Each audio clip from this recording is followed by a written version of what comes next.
So stress is a known trigger for autoimmunity. So, how does stress affect autoimmunity and chronic illness?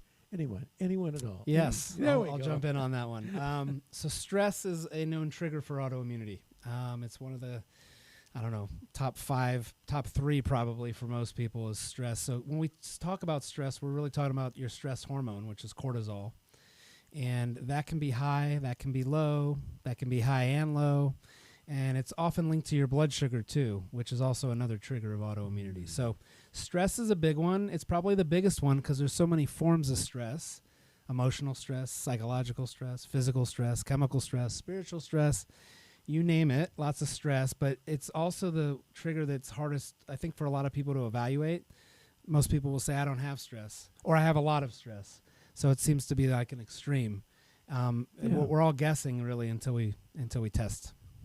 Here's what I've found as I've been helping people with autoimmune problems is that they've either had some traumatic event in their life or just a long-term chronic stress. And I'm a believer that it eventually takes health down. Oh. It does mess up the balance between the pro-inflammatory and the anti-inflammatory in your body when you have prolonged stress and cortisol running through too much of that. And my personal experience was that autoimmune was triggered by some very stressful events